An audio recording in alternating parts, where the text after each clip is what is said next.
Hey everybody, this is going to be a little update video for my Ludlum Model 3 that I picked up a while ago, and it's also going to be the beginning of a little project, which is what all this stuff is here. So if we speak about my Ludlum first, because there has been some developments on that. Obviously I picked this up in a pretty sorry state. I have got it working and it's absolutely working fine, but the problem is that the battery compartment was just so badly damaged with the battery acid that it's just not usable anymore, unfortunately. So what I did was to actually email Ludlum to see whether I could actually get new terminals for the bottom that could be fitted in, but unfortunately both Ludlum in America and their UK distributor have proved pretty useless in even replying to me, to be honest. So I've kind of given up with that idea. If they don't want to support their products, that's fine. So what I will probably end up doing is, at the moment I have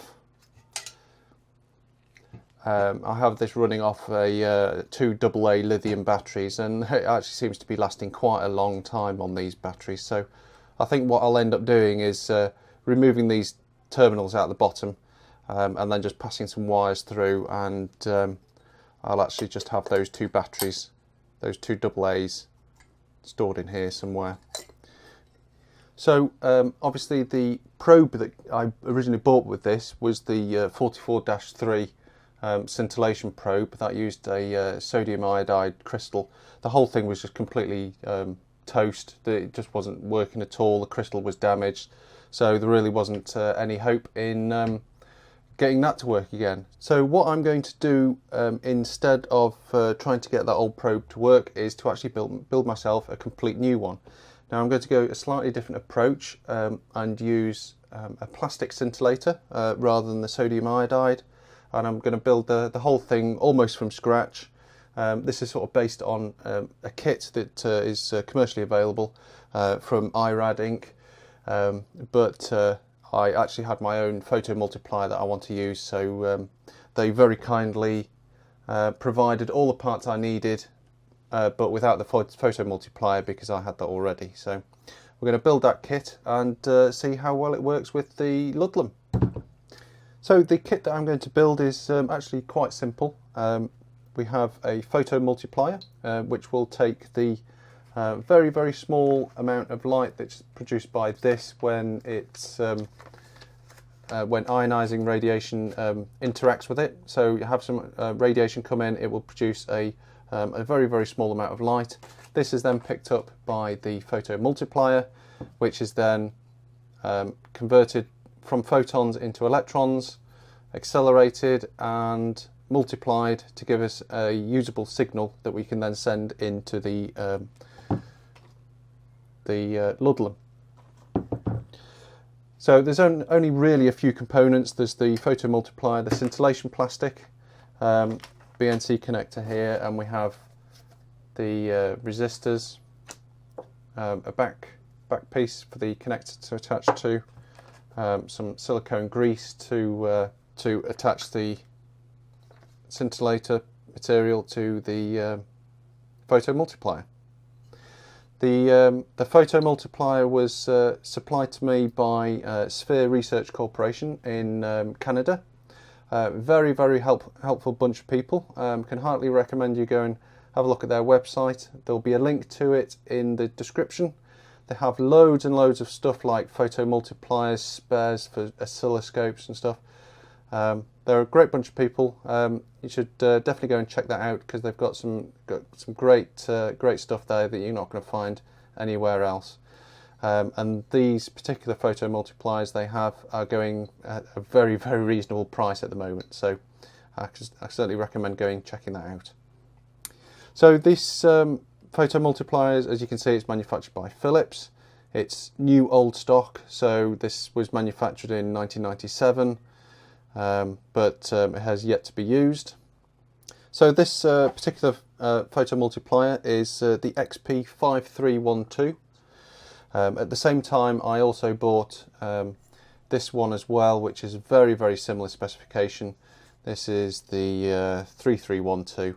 As you can see, there is a slight difference in the length, so I'm going to use this one because it's slightly, it's going to mean that the whole overall unit is going to be slightly more compact. Now the first thing I'm going to do with this photomultiplier is start to modify this base here. Obviously this would have been designed to plug into probably a very specific application. It doesn't have any resistor divider, voltage divider network on it, so that's going to need to be attached. Now one problem we've got is the actual pins on here are stainless steel, so it's not possible to solder to these. In fact, these legs here have actually been spot welded on, which presents me with a slight problem because I'm going to have to take this off, clean it up, attach the resistors to this board and then probably solder it back on, so it's a nice complete unit and these connections here don't get disturbed too much. Now I have noticed that the paint on here is actually to start to dissolve with IPA on it. I'm going to leave this to soak in IPA to remove some of this paint. Then I can go in and desolder all these connections around here, take the board off, and finally desolder all these pegs here. There's a few surface mount components on the other side, so those will come off as well, along with those capacitors. Right, I've got a lot of the paint off now. There's obviously still quite a bit on there, but I can actually start to see the points where it's been soldered on.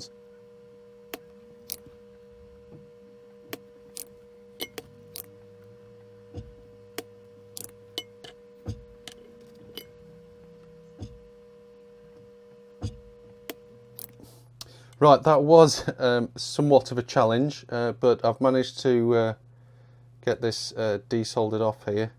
So I'm going to desolder the rest of the components off this, clean it up, get all the paint off. Right, I've just got the PCB back on the pins. Took a little bit of fiddling around with a pair of tweezers to get the pins aligned. I've also checked all the traces, and now the components have been removed. There is actually no traces which connect to each other anyway now. So, okay, the next step now is to start soldering on the voltage divider resistors.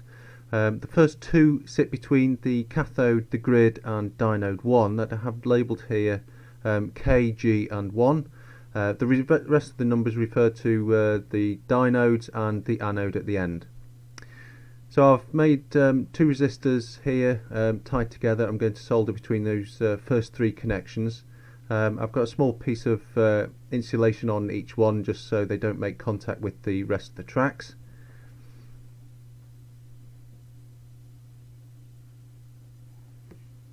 And here we are starting to solder them up. I've got small bits of black insulation tape there just to hold things in place while I solder everything down. And here we start soldering on the resistors between each of the diodes.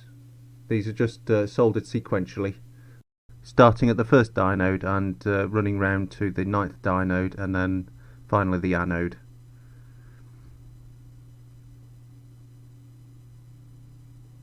As you can see here, it was a little bit fiddly sometimes. I wonder whether I should have actually twisted these together in a group first and then tacked the first and last one down and then went round and soldered the rest rather than doing them individually like this. And here finally we're soldering on the wires to go to the BNC. Those are the red and the yellow wires, and there's a capacitor there as well that also gets soldered on. And here we've got a piece of foam and the wires to go to the connection in the cap. This is just to provide a little bit of pressure on the back of the photomultiplier, just to make sure all those resistors and things don't move around at all when the cap is attached to the back of it.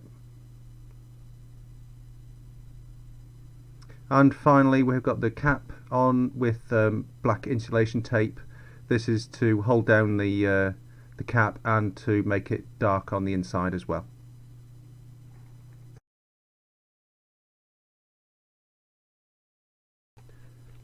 So the next thing to take a look at is the plastic scintillator. This material is called BC412. As you can see here, it's a cylinder which measures 3 inches by 2¼ inches. The instructions detail about polishing the outside, where you can see it's been machined into a cylinder. I'm not going to bother doing that because the instructions imply that it doesn't make a huge amount of difference anyway, so I won't be bothering doing that. BC412 scintillation plastic is sensitive to 100 keV to 5 MeV gamma rays, fast neutrons and charged particles, cosmic rays, etc.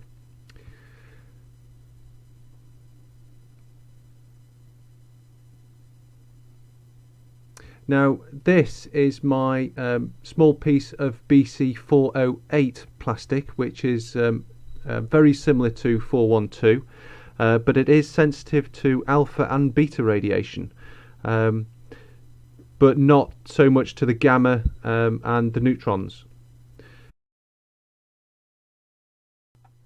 So here we have the scintillator wrapped in 2 layers of PTFE tape. This is to increase the reflectivity and sort of improve the efficiency a little bit.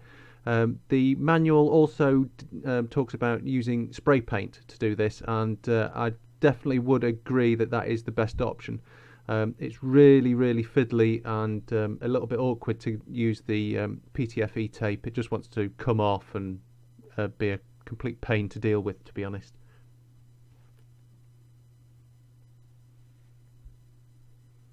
So the next step is to attach the scintillator to the photomultiplier. There's a small amount of silicone grease between the two, which forms a coupling, and you slowly twist on the scintillator onto the photomultiplier to create a bond between the two.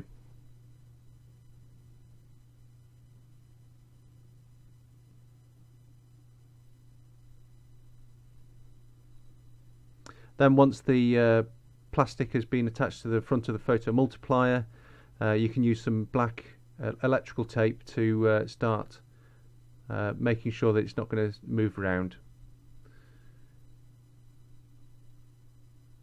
And then finally we need to cover the scintillation plastic with more black insulation tape to hold it in place. This is to create a completely dark environment for the photomultiplier to work in. So once we've completed securing the scintillation plastic on the front of the photomultiplier, we will need to go on and wrap the entire assembly in black insulation tape to make sure that the entire unit is completely light proof.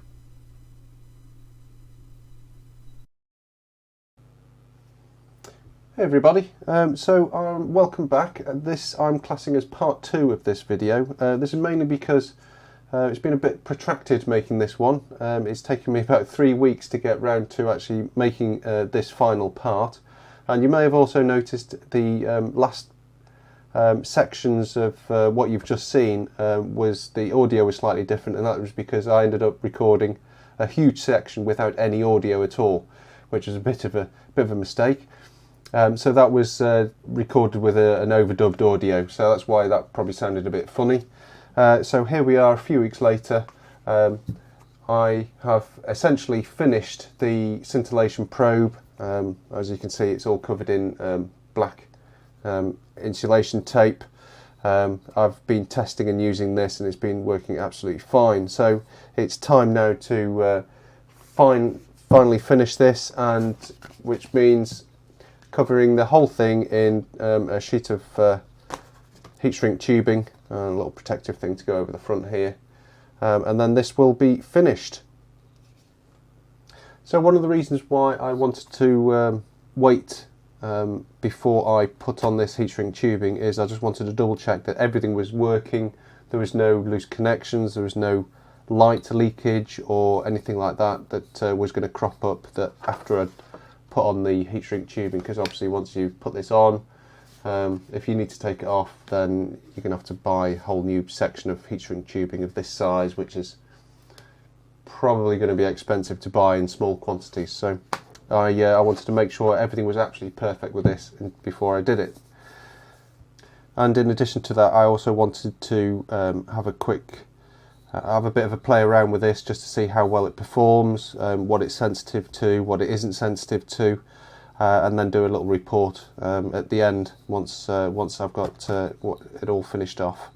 Right, so the first thing I need to do is actually cut down this piece of heat shrink tubing, because it actually is slightly too long for this, for what I'm doing here. So I just need to trim about 35mm off this, and it should be just about perfect.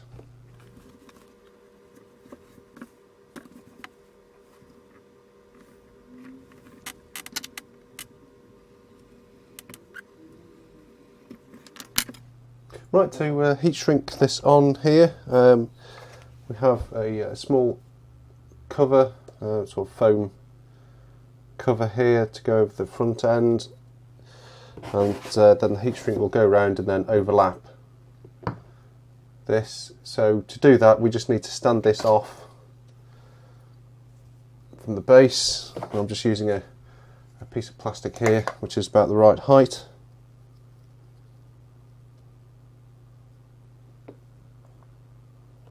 Place that on there. Place that over there, and that should be just about perfect.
Right, so that's the heat shrink on. I'm just going to let that cool down because it's pretty hot at the moment. And then we'll come along and test it again on the Ludlum, and I can show you how it responds to some of my samples. Okay, here we are. We've got the heat shrink on the Scintillation Probe. I've got this connected up to my Ludlum. Now, as I said previously, I have actually been using this for a couple of weeks as it was. So I have had a good play around with the voltage settings and that kind of thing, just testing it out, seeing what works best. And I have this set on 825 volts. It seems to perform pretty well at that voltage. Obviously the Ludlum can go much higher, but in my experience, all you end up doing is just increasing the noise level, the background level of counts. It doesn't really make it that much more sensitive. So I think the 825 volts driving this photomultiplier is probably just about right. So we'll turn it on. So at the moment this is the background count. So this is set on ×1 at the moment. So it's generally around about 3000 counts at the moment. That's how it normally is in my house. It might be a little bit higher at the moment because this is actually just slightly still a little bit warm, which will probably increase the background count a little bit. So if I've got some reduced sodium salt, I'll put this in front of the detector, we should see a small increase.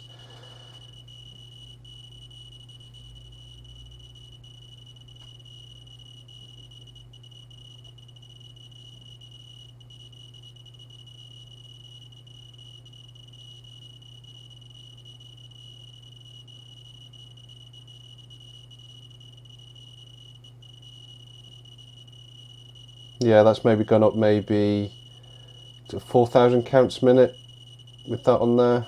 Take it away, it should drop back down.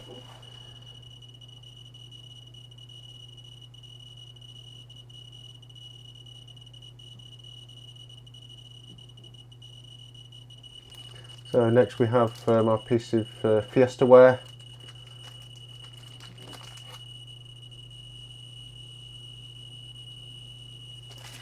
Got the scale, so we change that to ×10. Switch it into fast.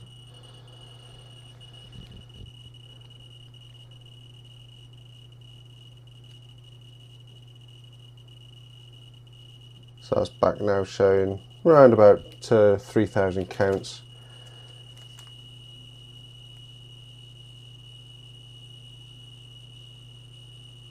And that's risen now to 12,000 counts per minute off the Fiesta ware.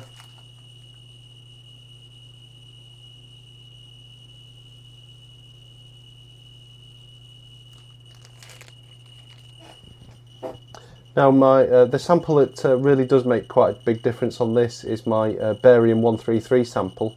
I was quite surprised at the level of activity of this. It seems to be particularly sensitive with this probe, with that sample that came out of the liquid scintillation analyzer that I took apart a few weeks ago. So as you can tell, just bringing it close, at the moment I actually have this in a wrapped up in some lead shielding. I normally keep this in another lead box as well, and you can already see that it's starting to increase the counts there.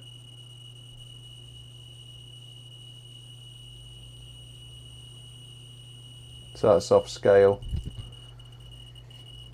We change to the ×100.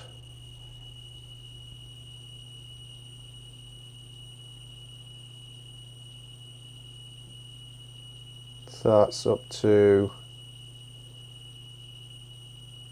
between 6 and 7 on the display, so ×100, so that's about 60-70,000 counts per minute.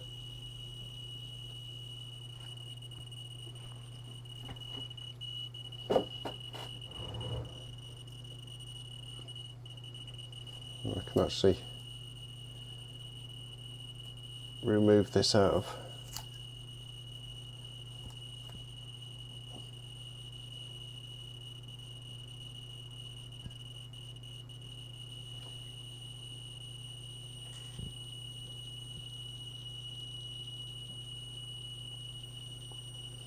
I will turn the audio off because that's rather irrelevant now.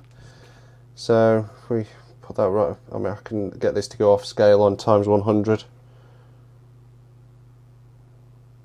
So these 1,000, 2,000, 3,000, 4,000, so they indicate 100,000, 200,000, 300,000 and 400,000 counts per minute. So it's pretty, it's quite an active source.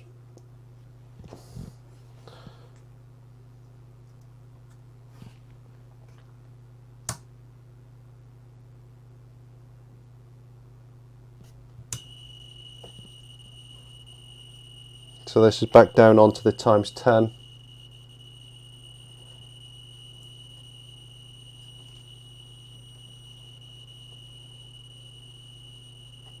So on here we've got maybe about 10mm of lead.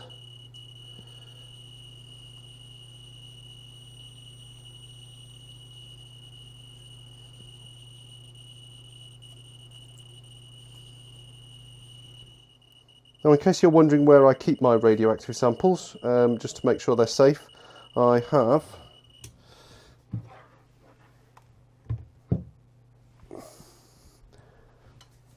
this very heavy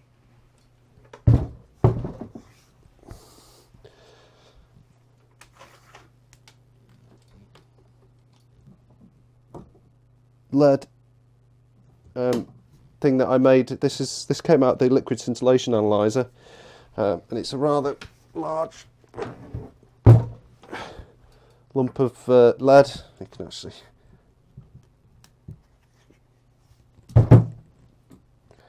So you can see I can keep my samples in here. So this is, must be a good 40 millimeters of lead on all sides.